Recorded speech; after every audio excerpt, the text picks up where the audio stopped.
Bu Marni ini ketakutan, mau teriak udah telanjang dan takut Bu Marni. Pada saat itu ular tadi satu persatu ini mendekat ke arah Bu Marni dan menjilati tubuh Bu Marni. Bu Marni ini ketakutan di sini. Dan tiba-tiba Bu Marni ini mendengar ada suara.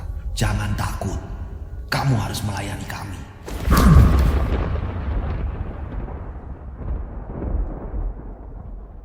Assalamualaikum warahmatullahi wabarakatuh. Kembali lagi bersama saya Rian Agus Widodo. Apa kabar semuanya? Mudah-mudahan kalian dalam keadaan sehat walafiat. Saya ini butuh kabar dari kalian. Makanya kalian ini rajin-rajin komen di kolom komentar biar absen. Jadi saya ini tambah hafal. Oh, ibu ini sering ada komen di sini. Oh, mbak ini ada di sini, ada di komen ini, ada di komen ini, di video ini. Saya senang membacanya begitu. Oh ya, buat teman-teman yang belum nge-save nomor saya, kadang-kadang YouTube ini tidak memberitahukan notifikasi ketika kita tayang. Nah, makanya buat teman-teman di rumah silahkan save nomor saya. Nih, 0858 704 33336. Nih, di save ya kan, dikasih nama dan nama kota kalian. Dengan begitu, nanti saya akan memberitahukan setiap tayangan-tayangan di status WA saya atau saya bagikan ke kalian semua ya. Kalau udah nge-save nomor saya, kontak saya, ini akan saya bagikan. Jadi kalian ini nggak terlambat untuk nonton tayangan RAW dan Yoske Official gitu. Sebenarnya ini tayangnya ini setiap pagi. Ini setiap pagi, setiap hari, jam 10 pagi. Hari ini RAW nih, Rian Agus Widodo horor. Besoknya ini Yoske Official. Ini setiap hari. Dan ketika libur ini paling 1 minggu ini bisa libur paling 1 hari gitu. Selebihnya jalan terus. Oke? Di kisah kali ini ada kiriman dari subscriber. Ini kisahnya ini kisaran tahun 2010-an. Jadi ada seorang pelaku pesugihan yang dimana dia melakoni pesugihan ini tanpa tumbal. Wah, ada lagi nih. Pesugihan tanpa tumbal. Kok bisa?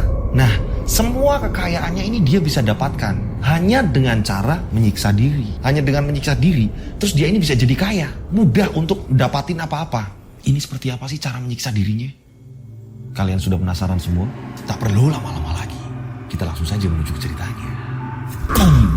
Ada di antara kita. Mereka ada di antara kita. Kita ada di antara mereka. Mereka ada di antara kita.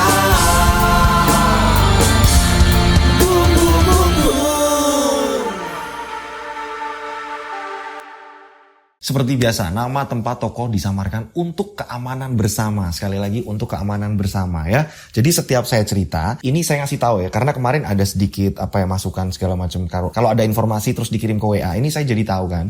Jadi setiap saya cerita, ini sudah kesepakatan antara pengirim, tim kita gitu kan. Udah sepakat kalau memang nama tempat disamarkan. Dan ketika di kemudian hari nanti ada masalah dengan ada pihak yang di dalam cerita tersebut, kami, saya dan tim Rian Agus Widodo, Yoske Official, ini tidak bertanggung jawab ketika ada masalah atau apa segala macam kayak gitu. Jadi saya dan tim ini hanya membagikan cerita kiriman dari subscriber. Jadi kalau ada masalah di kemudian hari segala macam, ini di luar tanggung jawab kita gitu ya. Nah, ini kisahnya seperti ini. Kisaran tahun 2010, ada seorang pemuda, kita sebut saja namanya Taufik. Nah, Taufik ini, dia ini punya pekarangan sapi. Taufik ini supplier ke pasar-pasar. Supplier sapi, daging-dagingnya ini ke pasar-pasar. Taufik ini sudah banyak langganan, sehingga Taufik ini dipercaya orang. Pemasukan Taufik ini banyak. Omset Taufik ini bisa puluhan juta seharinya. Taufik ini, dia ini orang yang jujur, ulet. Kadang-kadang Taufik ini selalu ngasih lebihan ketika ada orang belanja lebih gitu kan. Jadi kalau di langganan-langganan Taufik ini, Taufik ngasih dagingnya ini ada lebihan. Jadi yang pesen daging di tempat Taufik, ya kan, yang pesen sapi segala macam,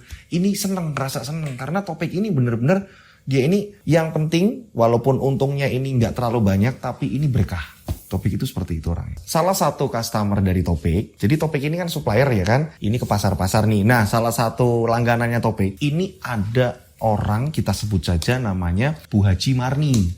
Nah, Bu Haji Marni ini, karyawannya ini banyak. Karyawan Bu Haji Marni ini banyak. Ini setiap hari, Bu Haji Marni ini belanja selalu banyak. Nah, Bu Haji Marni sendiri, ini orangnya juga baik. Orangnya sabar, orangnya tekun. Nah, di sini karyawannya itu seneng sama Bu Haji Marni. Karena apa? Bu Haji Marni ini kalau pas mereka ini pada gajian, ini Bu Haji Marni nggak segen-segen untuk nambahi uang. Nah, begitu juga Bu Haji Marni, banyak restoran-restoran yang bekerja sama dengan Bu Haji Marni. Jadi restoran-restoran ini ngambilnya daging di tempatnya Bu Haji Marni yang telah disuplai sama Taufik. Bu Haji Marni ini adalah seorang janda. Suaminya ini sudah meninggal lama. dan belum dikaruniai anak. Nah, tapi Bu Haji Marni ini kayak ngerasa seneng karena deket dengan karyawan-karyawannya. Entah itu perempuan, entah itu laki-laki. Bu Marni ini anggapnya mereka ini anak Bu Marni. Disinilah yang membuat Bu Marni ini banyak orang yang menyayangi Bu Marni. Dan Bu Marni ini kalau di pasar, Bu Marni ini tugasnya ini hanya ngecek-ngecek. Tapi ini depot dagingnya ini besar. Ini selalu ngecek. Dan setiap azan maghrib, Bu Marni selalu menghentikan semua pekerjaan. Disuruh semua berhenti sama Bu Marni. Istirahat. Ayo sholat. Bareng-bareng lah sholat semuanya. Gak cuma itu. Ketika Bu Marni ini di rumah, ini Bu Marni ini sering membantu warga-warga yang ekonominya ini sulit. Bu Marni ini gak segen-segen mendatangi warga. Butuh apa bu? Seperti itu. Dan Bu Marni sendiri ini sering ikut pengajian. Dan Bu Haji Marni ini sering nyumbang di situ, bikin jajan, makanan atau segala macam. Ini dipesenin sama Bu Marni, catering atau segala macam. Ini pembiayaan semuanya. Ini Bu Marni, ini Bu Haji Marni. Karena memang Bu Haji Marni ini laris, dagangannya ini laris, super laris. Karena harganya ini lebih murah dibanding yang lain. Nah, belum sampai situ. Topik yang dia ini sering supply, ya kan, nge-supply sapi dari Topik itu kan ya setiap paginya. Ini sampai Bu Haji Marni ini sering ngomong sama Topik. Topik, ibu ini senang kalau lihat kamu ini rajin, jangan lupa sholat, jangan ditinggalkan itu sholatmu. Iya bu, ibu senang, ibu pengen nganggep kamu itu kayak anak ibu sendiri. Oh iya bu, terima kasih. Topik juga senang bu. Yang jelas di sini juga Topik kayak ngerasain kalau ibu itu kayak ibu Topik sendiri bu. Setiap Topik kesini pasti ibu nawarin makan, nawarin apa. Ini yang membuat Topik ini betah bu. Topik ini menceritakan hal itu juga di keluarga Topik. Topik ini belum menikah, jadi Topik ini cerita sama bapak ibunya. Menceritakan kalau memang punya customer yang sangat baik, yaitu Bu Haji Marni. Dan keluarganya pun ngomong, ya udah kamu juga harus balas ramah. Dan gak cuma dengan Bu Haji Marni. Kata bapak ibunya Topik. Kamu harus dengan customer siapapun, itu kamu harus baik. Jangan sama pilih kasih. Oh sama ini karena dia seperti ini. Dia ngasih ini. Jangan seperti itu. Kamu harus ke semua orang baik. Iya pak, Topik ini nurut sama orang tua. Seperti yang saya bilang tadi, Bu Haji Marni ini sering ikut ibu-ibu di warganya. Ini kalau ada pengajian Bu Haji Marni kan sering ikut nih ya kan. Nah pernah suatu ketika Bu Haji Marni ini pulang pengajian ini jalan kaki Bu Marni. Pulang jalan kaki bareng dengan ibu-ibu. Walaupun Bu Haji Marni ini punya 3 mobil dan ada beberapa motor. Ini Bu Haji Marni ini gak pernah memakai kendaraan. Kalau memang dijangkau dengan jalan kaki ini sampai terus memang harus bareng dengan ibu-ibu. Bu Haji Marni ini mau jalan kaki bareng-bareng ikut pengajian. Nah sepulang dari pengajian ini jalan kaki nih bareng-bareng sama ibu-ibu. Ngobrol. Tiba-tiba berpapasan dengan mobil. Rombongan ibu-ibu tadi yang lagi jalan kaki mau pulang ke rumah masing-masing berpapasan dengan mobil. Ternyata ini seseorang perempuan yang ada di dalam mobil tersebut yang usianya tidak jauh beda dengan Bu Haji Marni. Kita sebut saja namanya Bu Mirah. Bu Mirah ini tiba-tiba ini berhenti di depan rombongan ibu-ibu yang tadi lagi jalan. Tiba-tiba Bu Mirah ini ngomong sama ibu-ibu yang di situ. Ibu, berhenti bu. Iya Bu Mirah, ada apa ya Bu Mirah? Bu, ibu, semuanya ini tahu nggak sih Bu? Ibu-ibu itu lagi jalan sama siapa? Ibu tahu nggak sih Bu yang diajak jalan ibu-ibu ini siapa? Loh, maksudnya Bu? Itu loh, Bu Haji Marni mintanya dipanggil Haji. Ibu tahu nggak sih? Kalau Bu Haji Marni itu kan lakonin pesugihan Bu. Tiba-tiba Bu Haji Mirah bilang seperti itu. Kalian kok mau sih ditipu sama Marni? Kalian ini lagi ditipu. Hati-hati loh. Kalau dikasih makan, nanti diracunin terus kalian ini mati ditumbalkan. Mending aku gak ikut ngaji. Bu Haji Marni ini sampai ngelus dada kok kayak gini orang yo. Setelah itu Bu Mirah langsung pergi meninggalkan. Nah di sini Bu Mirah punya usaha. Usahanya ini sama kayak Topik. Kalau Topik ini kan dia supplier ya kan. Nah sama Bu Mirah ini supplier. Ini mungkin Bu Mirah ini iri. Kenapa Bu Haji Marni ini ngambilnya ke Topik? Kenapa kok gak di Bu Mirah? Mungkin di sini Bu Mirah ini kesel dan akhirnya ngomong yang seperti itu terhadap warga. Dan setelah Bu Mirah ini pergi, akhirnya warga ini pada menenangkan Bu Haji Marni. Bu Mirah memang kayak gitu Bu. Pantesan Bu, jarang orang yang beli sapi di tempatnya Bu Mirah Bu. Yang sabar Bu. Pokoknya yang penting walaupun di dunia bisnis bersaing atau apa, Ibu yang sabar ya Bu. Iya nggak apa-apa kok. Saya nggak tak makan hati. Iya Bu, syukur Bu. Pada menenangkan Bu Haji Marni. Setelah itu Bu Haji Marni pulang. Nggak cuma sampai di situ ya. Jadi setiap pagi nih, Bu Mirah ini kalau belanja sayur ketemu dengan ibu-ibu yang lain, ini Bu Mirah terus menerus ngomong yang enggak. Terus menerus selalu menggibah Bu Marni. Bu Haji Marni. Ya. Ini lagi belanja segala macam. Kalian tahu gak sih Bu? Saya ini harus ngomongnya ini pakai bahasa apa sih? Biar kalian ini percaya. Bu Haji Marni dia itu lelakon pesugihan. Kalau kalian jenengan semuanya ini terlalu dekat sama dia, hati-hati. Yang ada kalian ditumbalkan. Melas. Kasihan sama keluarga kalian. Kalau tiba-tiba kalian gak ada. Ya bukan saya ini nyumpahin, enggak. Tapi takutnya, saya ini cuma ngomong. Saya ngasih tahu. Ini informasi. Nah, ibu-ibu di sini langsung pada ngomong, masa sih Bu? Masuk Bu Mira ngomongnya kayak gitu sih Bu? Lah gak pada percaya, udah. Kalian sih, kuper kalian ini harus up to date berita-berita yang ada di warga kita. Saya ini tahu semua. Dia ngelakonin apa, situ ngelakonin apa, dia ngelakonin, saya tahu semua.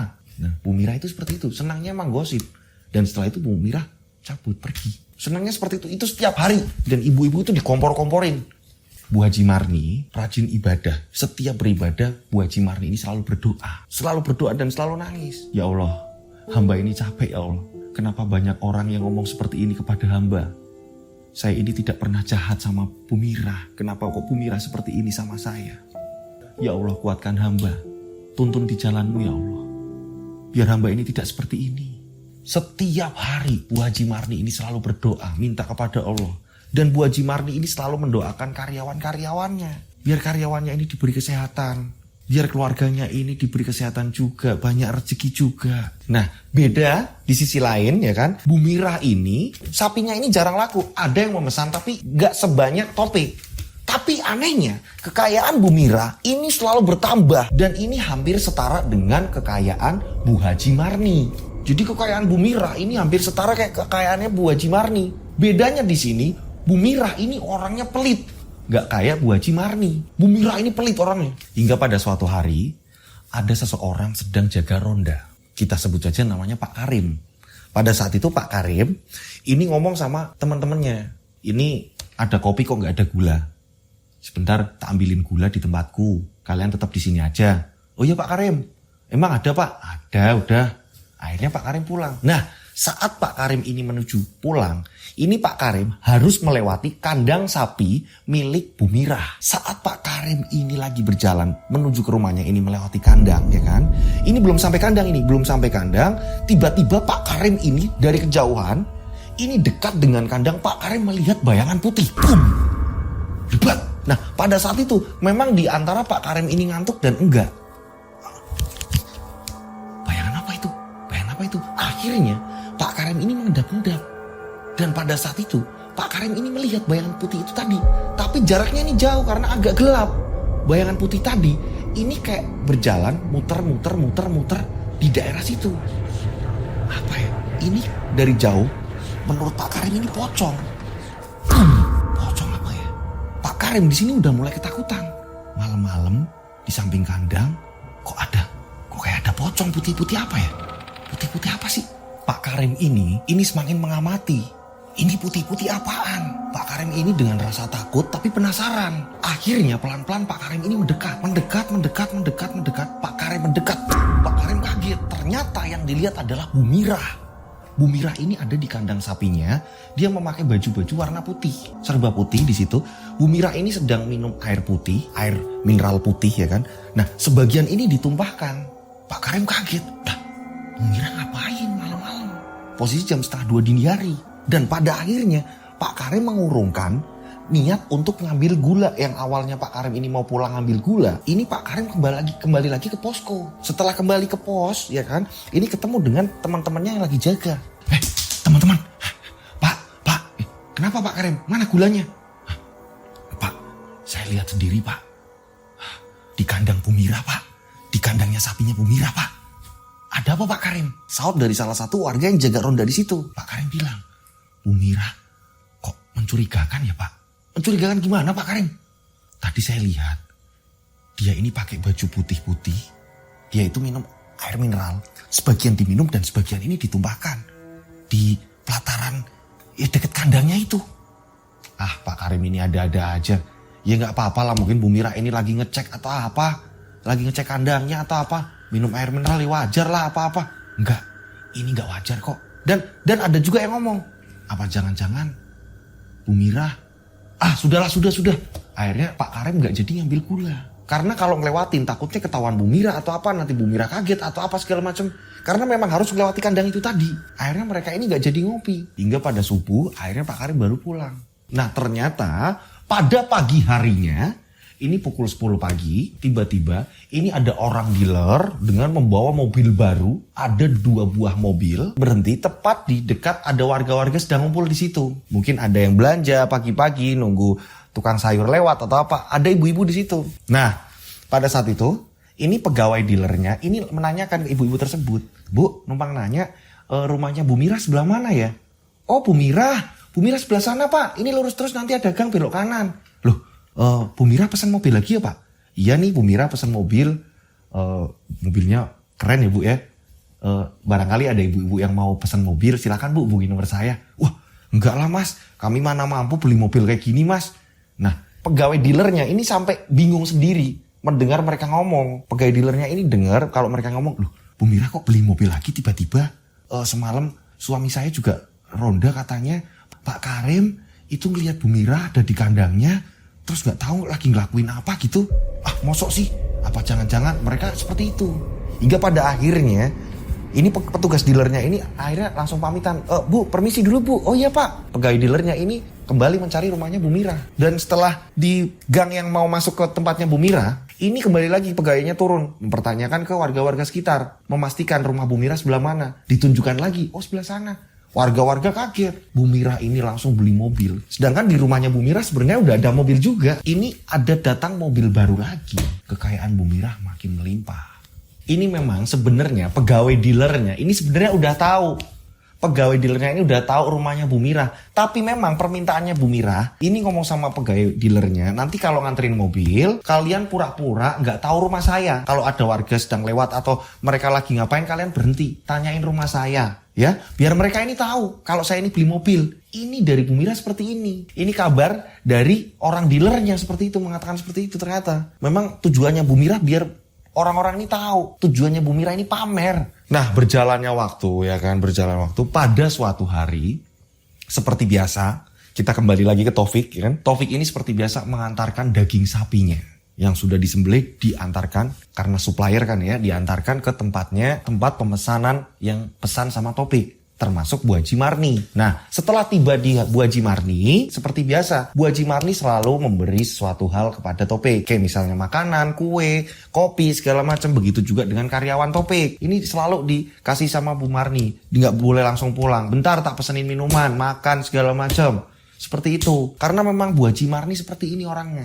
Ya, kalian pasti nebak nih, ya kan? Kalau Bu Marni ngelakuin pesugihan, ya kan? Apa jangan-jangan bukan? Apa memang Bu Marni? Pasti kalian bakal nebak Bu Marni. Oke? Kita lanjut ceritanya. Biar seru. Ya, oke? Nah, sepulang dari tempatnya Bu Haji Marni, ya kan, setelah ngedrop, ya kan, ngedropin daging, ini Topik pulang. Nah, pada saat pulang, Topik ini di rumah ini cemas. Topik cemas, diam, bingung. Nah, bapaknya ini nepuk pundak Topik. Kenapa kamu? Kok kayaknya kamu pusing? Ada apa? Seperti biasa lagi ya? Iya Pak, nggak tahu Pak. Setiap saya hitung uang, pasti ada yang kurang Pak. Padahal di jalan sebelum pulang, ini uang selalu lebih Pak. Tapi kenapa ketika udah sampai rumah, ini uang kurang ya Pak? Ini ada apa ya Pak? Ya udah, besok kalau kamu nganter sapi-sapirmu lagi, mengantar daging-daging segala macem, Bapak ikut. Biar Bapak ini tahu apa yang sedang terjadi, biar Bapak ini ikut memikirkan seperti apa. Siapa tahu ketemu titik terangnya. Iya Pak, tapi nanti ngerepotin Bapak. Nggak apa-apa. Sekali-kali biar Bapak tahu cara kamu kerja ini gimana. Kamu ini sopan nggak sama orang. Kamu ini kurang nggak sama orang. Biar Bapak ini bisa menilai. Kapan lagi Bapak bisa ikut kamu? Ya udah Pak, kalau nggak ngerepotin nanti Bapak bisa ikut. Nah, keesokan harinya, seperti biasa Topik ini mau berangkat. Bapaknya ini udah siap-siap. Topik, Bapak ikut. Nggak apa-apa ini Pak, naik truk. Nggak apa-apa. Topik di depan sebagai supir dan sampingnya ini Pak Imron, bapaknya. Belakang ini bagian daging-daging dan beberapa karyawannya yang nurun-nurunin daging-daging tersebut untuk disuplai ke depot-depot kayak tempatnya Bu Haji Marni. Perjalanan dimulai menyuplai dari pasar 1 ke pasar 2 ke pasar 3 gitu. Pindah-pindah. Hingga pada akhirnya sampailah di depot Bu Haji Marni. Pada saat itu karyawan mulai turun dan menurunkan daging-daging pesanan dari Bu Haji Marni. Saat itu Pak Imron turun, tiba-tiba karyawannya Bu Haji Marni melihat Pak Imron ini langsung pada salim. Loh, Pak Imron ini siapa? Boom! Ternyata saya belum cerita ini ya, Pak Imron ini adalah salah satu kiai yang biasa dipanggil di pengajian-pengajian, tapi jarang untuk di daerahnya. Karena apa? Pak Yai Imron ini benar-benar full jadwalnya. Karena Pak Yai Imron sendiri ini sering di luar kota. Jadi Pak Imron ini orangnya ini seneng yang namanya jalan-jalan melanglang buana dari kota A ke kota B segala macam. Di situ ada pengajian-pengajian terus-menerus diundang di sana.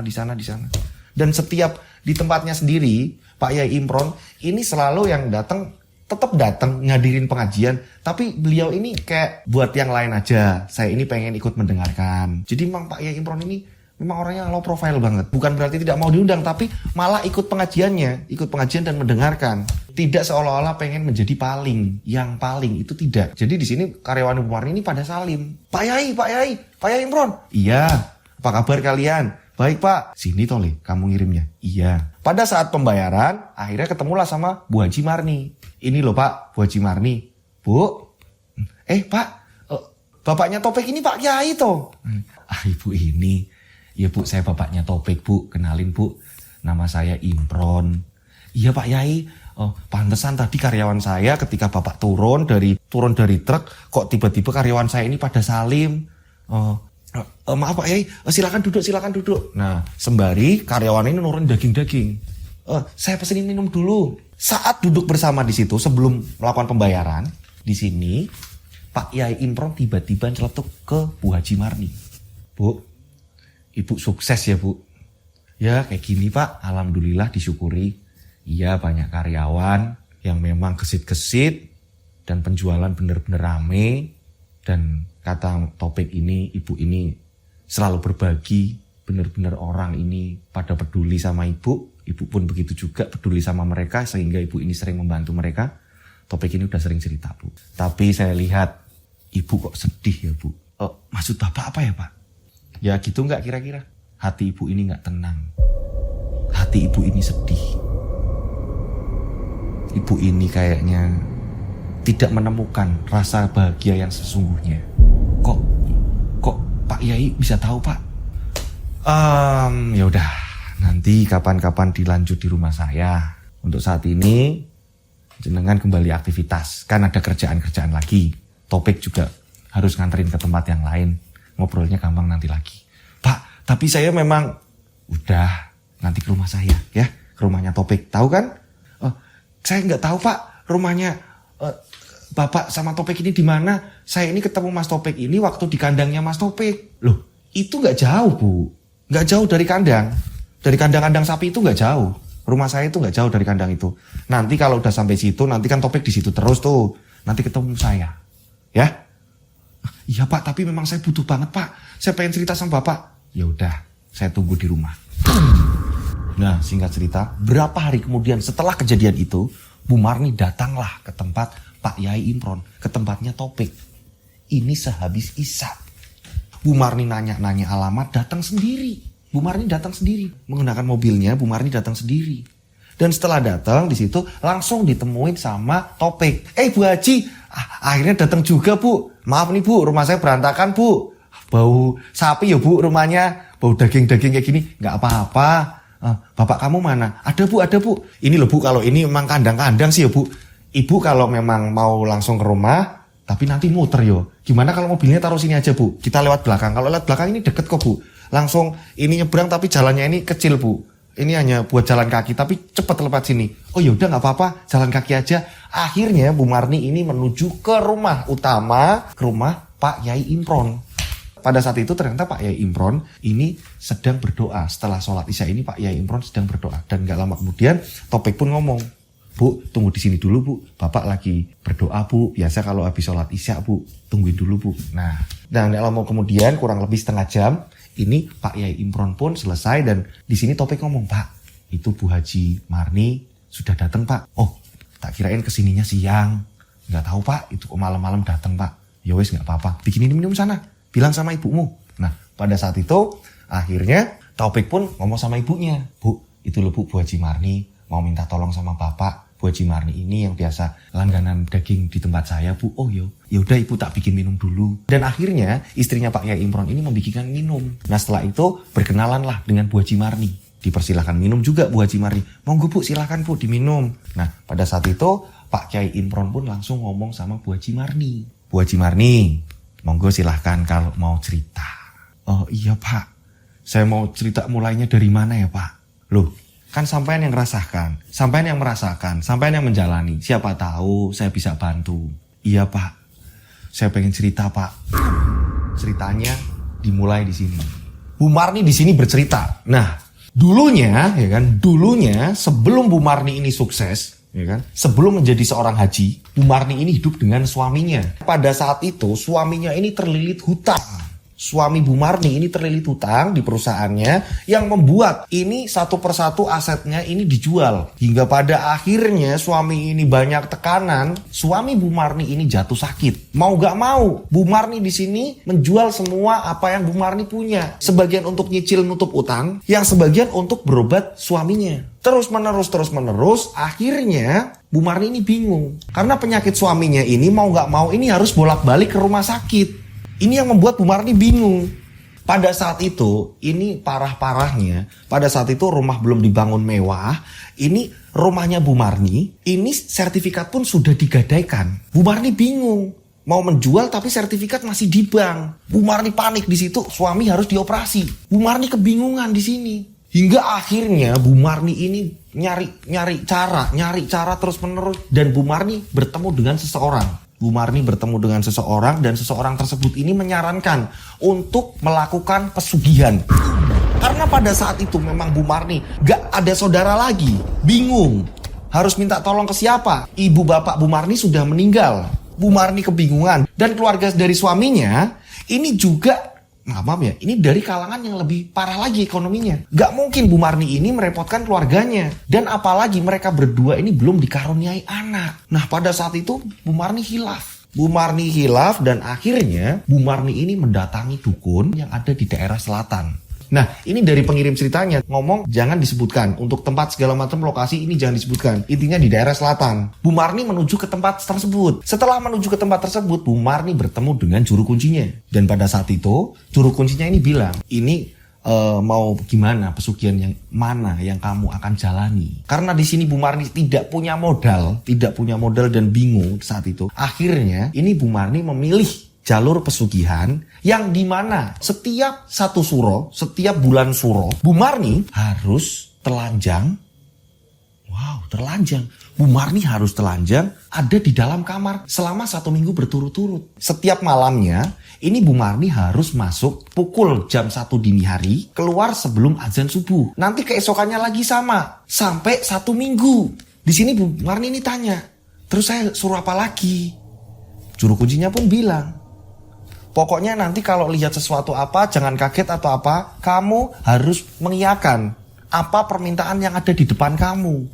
Kamu harus mengiyakan. Dengan begitu, nanti ada balasan yang kamu dapatkan untuk membayar semua hutang-hutang kamu, apa yang kamu butuhkan. Bu Marni mengiyakan.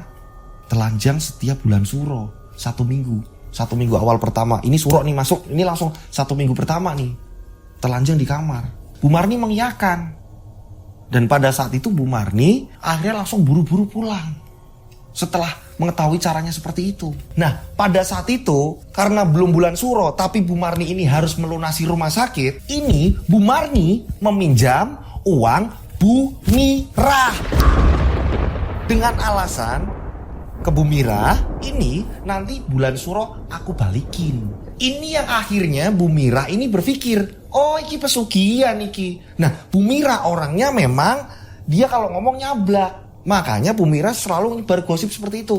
Nah karena di situ nyebutin nanti bulan suro tak balikin.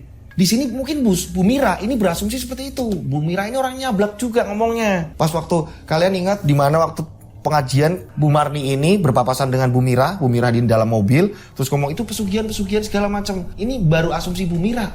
Waktu itu kok balikinnya bulan suro. Ini akhirnya Bu Mira itu seperti itu. Menduga-duga sendiri. Tapi dia ini sebenarnya belum membuktikan Bu Mira ini. Nah setelah dipinjami Bu Mira, ini langsung dibayarkan rumah sakit. Biaya rumah sakit ini dibayar semua, beberapa utang juga ditutup juga, pinjaman dari Bu Mirah ya kan. Di sini tibalah bulan Suro. Dan pada saat bulan Suro, ini suami tidur lagi bareng sama suaminya tidur ya kan, suaminya tidur pules, udah minum obat ya kan. Ini Bu Marni ini keluar kamar. Dan Bu Marni ini sudah mempersiapkan salah satu kamar yang ada di belakang. Dan sebenarnya itu kamar gudang. Bu Marni masuk ke dalam gudang itu dengan telanjang. Dan sudah diberi ritual, ini harus bacaannya ini.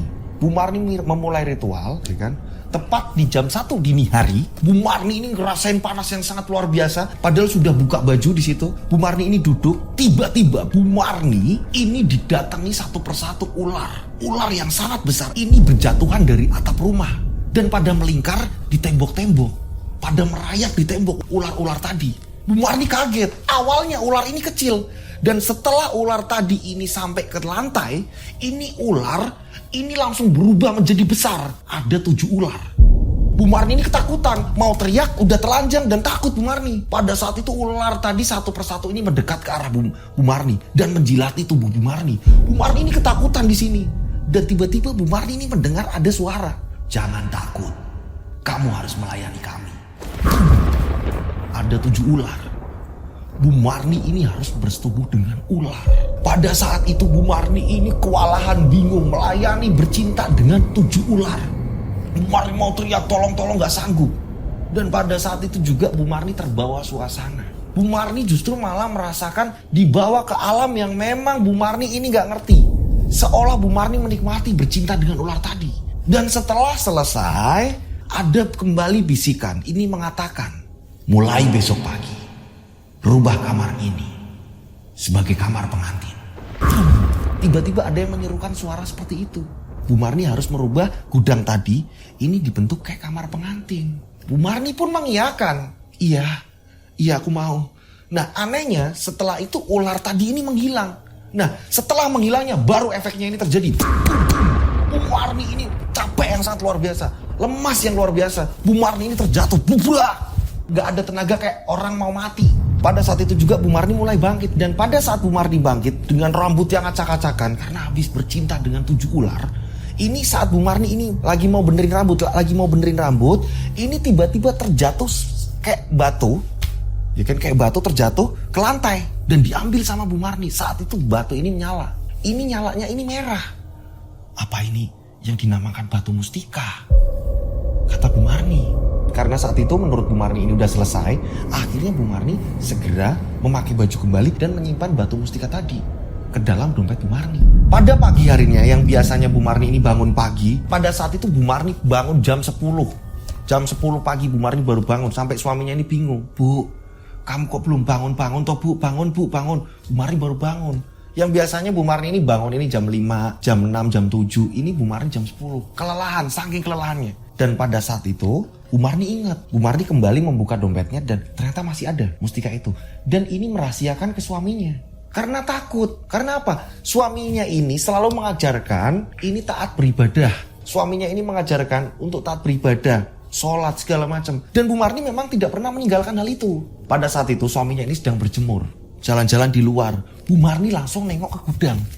Dan pada saat Bu Marni membuka gudang, Bu Marni kaget. Di situ ada tumpukan uang yang nominalnya ini ratusan juta. Bu Marni sampai kebingungan untuk menghitungnya. Uang sebanyak itu. Bu Marni di sini bingung mau ngomong suaminya atau apa segala macam. Pada saat itu Bu Marni ini mendengar ada teriakan minta tolong. Bu, tolong Bu, tolong. Bu Marni langsung keluar rumah. Dan ternyata suaminya ini terjatuh. Entah kepleset atau apa, suaminya ini terjatuh. Ternyata udah ada 3 warga di situ nolongin juga karena dengar teriakan minta tolong. Dan pada saat itu suaminya ini sudah tidak bisa berjalan. Sakitnya tambah parah. Dan pada akhirnya suaminya ini langsung dilarikan ke rumah sakit. Dan dari rumah sakit ini meminta untuk rawat inap dan melakukan operasi. Ini memang penyakitnya ini komplikasi. Dan pada saat itu juga ini setelah dioperasi, justru suaminya Bu Marni ini gak kuat fisiknya dan meninggal dunia. Bu Marni hidup sebatang kara akhirnya. Dan setelah melunasi segala macam dan akhirnya suami ini dimakamkan, Bu Marni ini yang saya bilang tadi, Pak Yai Imron ini melihat Bu Marni ini tidak pernah menemukan kebahagiaan. Kita lanjut ceritanya. Ini suaminya meninggal, belum punya anak juga ya kan. Dan pada saat itu kembali lagi ke rumah, ternyata memang uang masih ada, sudah buat ngelunasin segala macam hutang Bu Marni ini semuanya dilunasi. Bu Marni pikir ini dibawa sebagian untuk bayar rumah sakit, terus balik lagi nggak ada uangnya. Ini ternyata ada, masih ada, uangnya itu masih ada.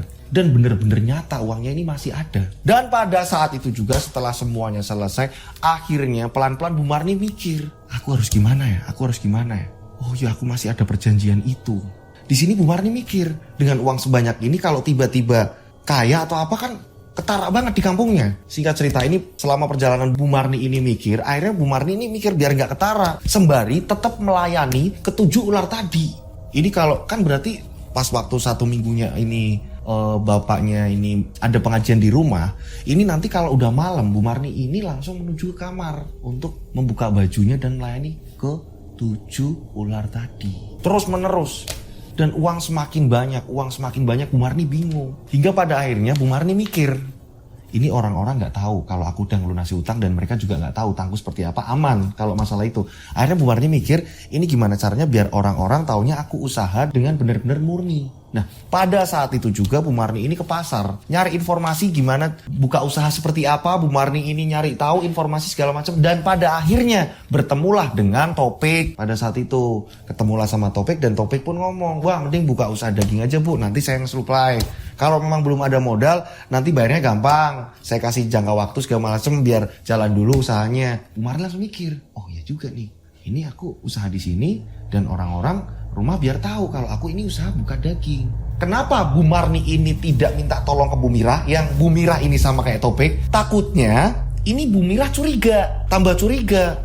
Ini dapat uang dari mana? Takutnya seperti itu. Pada saat itu juga akhirnya Bu Marni ya kan bekerja sama dengan Topik. Topik udah ngajarin segala macam, bukanya seperti ini, beli ruko di sini gitu kan. Dan pada saat itu juga akhirnya Bu Marni pergi ke tempatnya Bu Mirah dan melunasi utang-utang. Bu Marni ini sebenarnya lihat kandangnya Bu Mirah ini, sebenarnya di hatinya ini udah tahu, udah ngerasa, aduh gimana ya, sebenarnya pengen ngambil di Bu Mirah, tapi kalau ngambil ini banyak segala macam dan buka usaha segala macam, ini Bu Mirah tambah tahu, apalagi ini balikin uangnya di bulan Suro. Jadi di sini Bu Mirah ini, loh kamu dapat uang dari mana sebanyak ini? Kok langsung bisa ngebalikin aku, apalagi di bulan Suro? Enggak kok Bu, kebetulan yo ada rezeki aja Bu, ada tabungan, ada sisa tabungan. Bu Marni seperti itu. Ah, jangan-jangan kamu ini ngelakoni apa-apa gitu. Enggak Bu, beneran kok Bu. Sebenarnya pengen mau ngomong Bu, saya mau buka usaha ini, tapi kan nggak mungkin. Pada saat itu karena masih keluarga yang sederhana, nggak ada orang yang tahu kalau Bu Marni ini punya banyak uang. Hingga pada akhirnya berjalannya waktu usahanya jalan, yang disuplai sama Topik. Hingga Bu Marni ini kebingungan lagi, apalagi ya, gimana ya? Saya pengen apa lagi ya? Bingung dia. Akhirnya baiklah sama warga, baik sama warga juga, bagi uang sama warga juga, dan umroh juga pakai uang itu juga, naik haji juga pakai uang itu juga, lengkap sudah.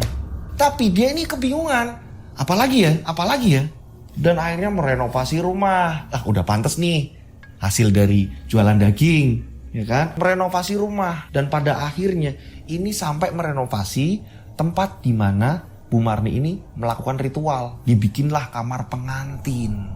Karena permintaan dari ular-ular tadi, ini diminta Bu Marni harus bikin kamar pengantin. Dan hingga berjalannya waktu, setiap suro, ini Bu Marni harus melayani ular-ular tersebut. Hingga pada suatu hari, kabar Bu Marni jualan daging ini sampai telinganya Bu Mirah. Bu Mirah ini langsung mendatangi Marni.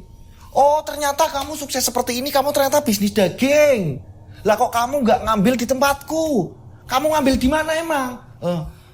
Iya jadi ini ada saudaranya dari almarhum Bu, almarhum suami saya. Enggak, kamu itu loh. Waktu zaman kamu susah, kamu pinjem uang. Giliran kamu sekarang udah kayak gini, kamu malah ngambilnya daging di tempat orang.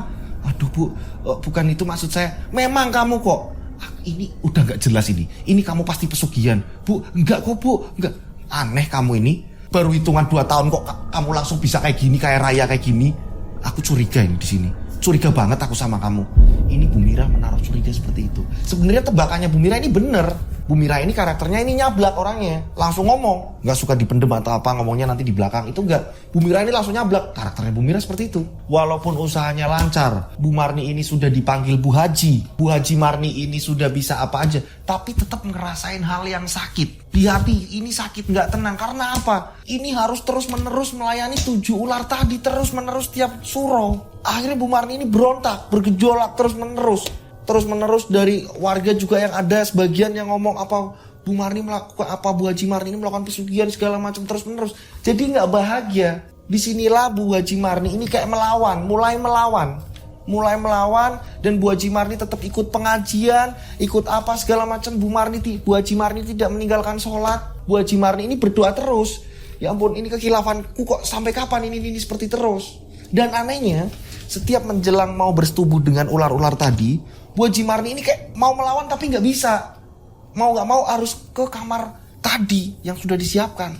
Barulah 7 ular turun bersetubuh dengan 7 ular tadi. Itulah cerita kisahnya Bu Haji Marni. Oke, kita kembali ke masa sekarang, yang dimana saat itu lagi ngobrol dengan Pak Yai Imron. Itulah Pak ceritanya seperti itu. Terus saya harus gimana Pak? Di situ juga Topik mendengarkan, begitu juga dengan istrinya Pak Yai Imron. Saya ini bingung Pak Yai harus gimana? Pak Yai, menurut Pak Yai gimana? Nah, disinilah Pak Yai Imron juga ngomong, mana saya tahu. Cerita panjang lebar sih. Kata Pak Imron, mana saya tahu. Canda teman. Canda. Pada saat itu akhirnya Pak Yai Imron bilang, ya udah gini aja Bu, nanti pas jatuh di bulan Suro, yang dimana jadwal ibu harus bersetubuh dengan ular-ular tadi, nanti saya datang ke sana sama anak saya. Tapi saya minta mohon maaf ya Bu, saya pengen ada dari warganya ibu juga, biar orang-orang ini nggak berpikirannya gimana-gimana. Karena tadi Bu bilang kan, ular-ular itu datang ketika jam 1, kan nggak enak juga. Bertamu di situ jam 1. Aduh Pak, gimana ya Pak? Nggak apa-apa, ngobrol sama RT-nya aja. Nanti saya yang ngomong sama RT-nya, agar bisa menyimpan rahasia ini. Iya Pak, bantu saya ya Pak, insya Allah. Semoga Allah ini mengijabah dan saya ini bisa membantu ibu. Singkat cerita, tibalah Suro ini datang. Dan pada akhirnya ini Pak Yai dan Pak Topik ini datang. Dan di situ memang ternyata sudah ada Pak RT. Pak Yai Imron ini ngomong sama Pak RT.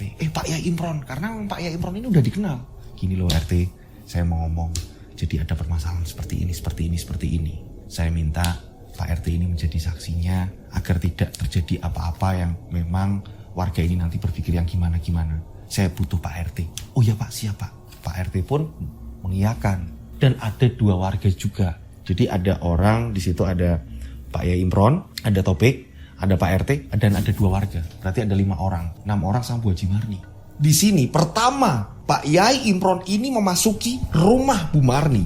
Baru 1 langkah. Ini setelah Isya loh, baru 1 langkah, tiba-tiba Pak Yai ini mengundurkan kakinya. Dan Pak Yai tiba-tiba langsung mengambil tasbih. Di sini Pak Yai berdoa. Nah, di sini Topik anaknya ini ngomong, kenapa Pak? Ribuan nih penjaga nih. Katanya ribuan. Penjaga di situ ribuan. Penjaga goib ini ada ribuan. Penjaga rumahnya Bu Marni.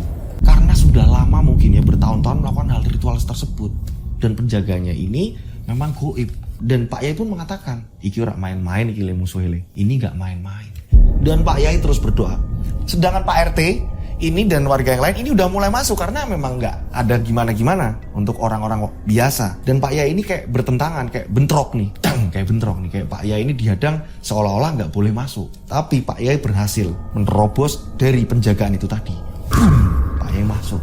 Dan pada saat Pak Yai masuk, ini keringatnya Pak Yai mulai keluar. Dan setelah itu dipersilakan masuk. Setelah dipersilakan masuk di ruang tamu, Pak Yai Imron ini ngomong sama Bu Haji Marni. Bu, kamar ibu sebelah mana yang biasa untuk ritual? Maaf nih Bu, biar saya bisa lihat. Ayo Pak, mari Pak, saya antar Pak. Ternyata memang sudah dibangunkan sendiri khusus kamar ya untuk ritual. Dan pada saat itu Pak RT juga ikut di sini. Ayo Pak RT, temenin saya. Oh iya Pak. Begitu juga dengan Imron. 2 orang warga yang biasa ini disuruh ngawasin di ruang tamu. Nah, pada saat itu Pak Yai Imron ini membuka pintu, jegrek. Ternyata memang benar. Tatanannya ini kayak kamar pengantin. Dan di situ banyak taburan bunga-bunga. Dan warnanya ini serba hijau. Nah, pada saat itu Pak Yai Imron di situ berdoa. Memang hawanya ini bener-bener kayak melawan terus sama Pak Yai Imron. Dan pada saat itu Pak Yai Imron bilang, "Bu, maaf izin, saya buka jendelanya ya Bu. Ini jendela kapan terakhir buka Bu?" "Alah Pak, udah berapa tahun Pak? Memang gak pernah tak buka Pak, takut tetangga ini lihat Pak." "Saya buka, izin Bu." Cekrek, jendela dibuka. Brak! Dan pada saat dibuka, ini kayak ada hembusan angin dari dalam. Ini kayak keluar. Bum! Pada saat itu Pak Yai Imron minta dibantu Pak RT juga. "Pak, ayo Pak, rapikan Pak, biar terkesan gak seperti ini. Bantu saya Pak." "Ayo Pak, ayo Pak." Dibantulah. Topik juga ikut membantu. "Bu, ganti spray yang kayak biasa aja udah. Selayaknya spray biasa aja udah. Ini nanti disapu. Bunga-bunga seperti ini segala macam ini disapu, singkirin." Dan setelah dibersihkan semua, akhirnya pintu kamar ditutup. Gerak. Pintu kamar ditutup dan Pak Yai Imron bilang, "Ayo Bu, ke ruang tamu lagi sambil nunggu jam 1 dini hari. Apa yang akan terjadi nanti kita lihat bersama." Ya kan? Mereka ngumpul di situ. Sampai di sini Bu Marni ini memasakkan makanan. Di situ juga ada pembantunya juga tapi ketakutan. Dan memang sudah dibilangin agar tidak ngomong sama warga atas kejadian itu yang sedang terjadi, sedang berlangsung. Nah, setelah itu mereka makan segala macam. Saat mereka ini ngobrol, tibalah jam 1 malam. Jam 1 malam tiba-tiba mereka ini sedang di ruang di ruang tamu, ya kan? Karena memang kalau dari luar ini nggak kelihatan. Gerbangnya ini tinggi, jadi nggak kelihatan kalau ada aktivitas segala macam ini nggak kelihatan. Pada saat itu, ini jam 1 dini hari, saat itu Pak Yai Imron langsung mengambil tasbihnya kembali dan langsung wirid berdoa segala macam, ya kan? Dah di sini Bu Marni sedang ditanyain sama Pak Imron, "Bu, Ibu fokus Bu, Ibu fokus, ikutin saya, baca doa ini Bu, baca doa ini." Nah, pada saat itu Bu Marni sudah tidak mendengarkan kata-kata Pak Yai Imron. Ini seolah Bu Marni ini kayak dibawa suasana yang dimana harus masuk ke kamar. Bu Marni sudah seperti itu. Pak RT, Topik, dan 2 warga tadi ini sampai kebingungan. Bu Marni ini udah gelisah. Bawaannya ini kayak mau bercinta dan mau melayani dari 7 ular tadi. Bu Marni di sini melawan kayak, "Pak, aku gak kuat Pak. Pak, aku harus masuk ke sana Pak." Inilah yang membuat hari-harinya Bu Marni ini selalu tersiksa. Karena setiap suro ini harus melayani seperti itu. Seolah-olah ada panggilan yang mengharuskan Bu Marni masuk ke kamar itu tadi. Dilawanlah sama Pak Yai di sini. Pak Yai Imron melawan terus berdoa. Dan tiba-tiba terdengar dari suara kamar. Ini kayak orang lagi berantem. Gebrak. Entah suara apa ini. Dan di situ Pak RT ngomong, "Pak Yai, itu suara Pak. Udah, gak usah dibuka pintunya. Udah, biarkan. Jendela sudah saya buka kok. Udah, tenang aja." Gebrak. Nah, pada saat itu, ini Bu Marni ini masih connect, diajak ngobrol, ya kan? Diajak ngobrol Pak Yai masih connect, tapi udah nggak kuat Pak Yai. "Saya harus ke sana Pak Yai. Saya harus ke sana Pak Yai." Pak Yai terus berdoa. Tiba-tiba Bu Marni kesurupan. Kamu siapa? Berani ikut campur urusanku?" Bu Marni kesurupan. Dan pada saat itu juga Pak Yai minta tolong Pak RT dan orang-orang yang di situ. Tolong pegangin. Di sini Pak Yai tidak ngomong sepatah kata apapun. Yang jelas di sini Pak Yai terus berdoa. Pak Yai ini ngambil air yang sudah ada di situ di gelas, dibasahin lah tangan Pak Yai, dan pada saat itu dibasuhkan ke muka Bu Marni sambil berdoa, wirid terus menerus, wirid. Dan pada saat itu juga ini Bu Marni langsung lemes, pingsan. Dan suara yang tadi berisik di kamar ini tiba-tiba hening. Barulah Pak Yai ini menghela nafas. Alhamdulillah, Bu Marni ini sudah pingsan. Di sini Pak Yai ngomong sama Pak RT, "Semua yang ada di sini tolong tidak usah ngomong sama warga apa yang terjadi untuk malam ini." Ini kenapa setiap saya cerita nama tempat disamarkan. Karena apa? Ada di setiap cerita mereka ini merahasiakan hal itu. Yang dimana ini saya bagikan, ini atas kemauan dari sang pengirim cerita ini, "Mas tolong disamarkan segala macam karena ini menyangkut dalam banyak orang yang ada di situ, di cerita itu." Itulah seperti itu. Bukan berarti kemarin juga ada, "Mas Dodo, tolong dong kasih tahu alamat di mana pesugihannya biar saya ini tahu di situ pesugihannya ada di situ.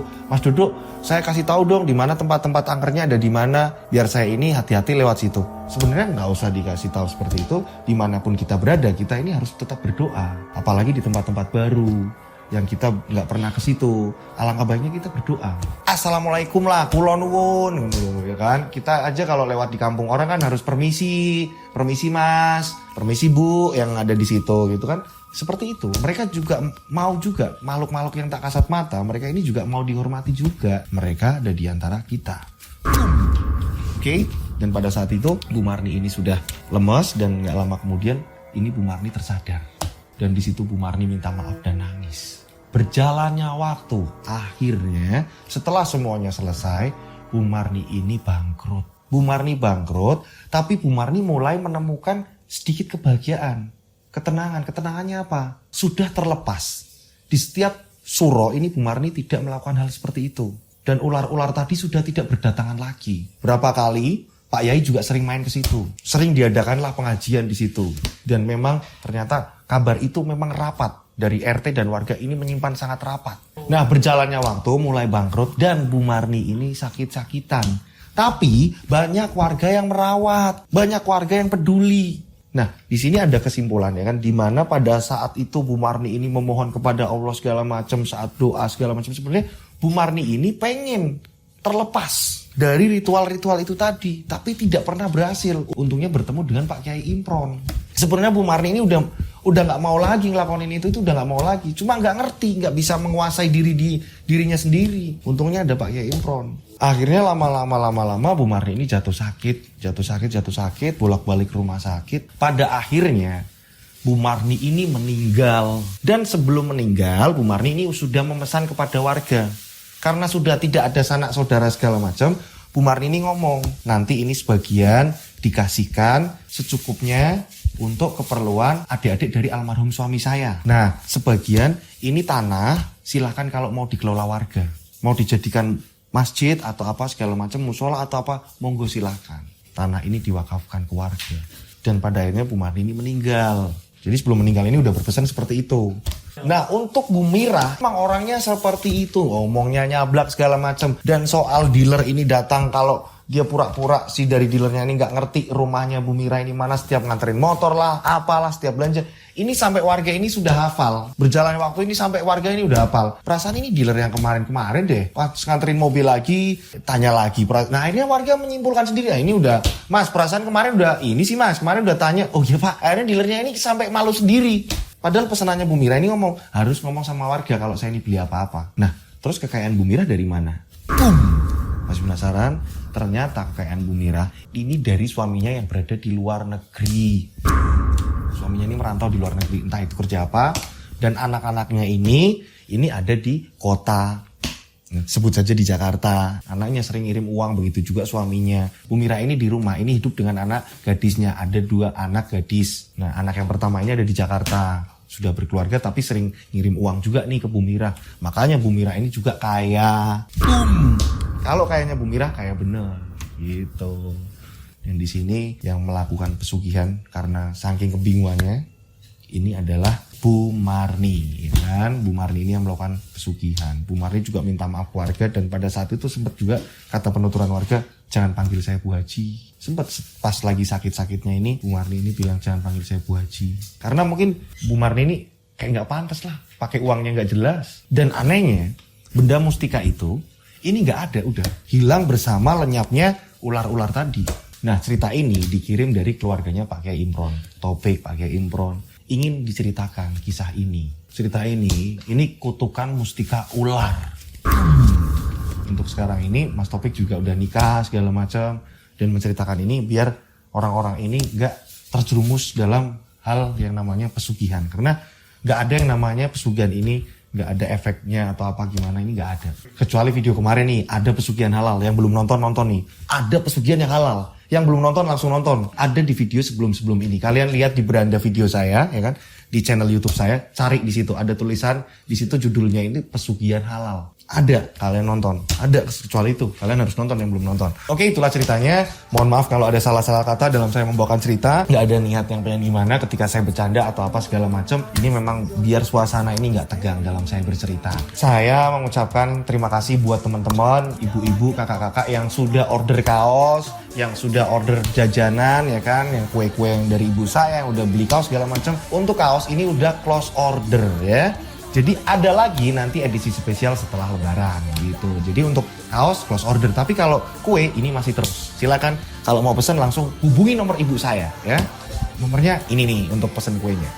Nah, oke. Nah, saya berdoa mudah-mudahan penikmat channel Rian Agus Widodo Yoska Official ini banyak rezeki melimpah, selalu dilindungi Allah Subhanahu wa taala, dan yang pasti sehat terus ya. Apapun yang terjadi saya pengen kalian sehat dan lebaran ini merdeka dengan bahagia.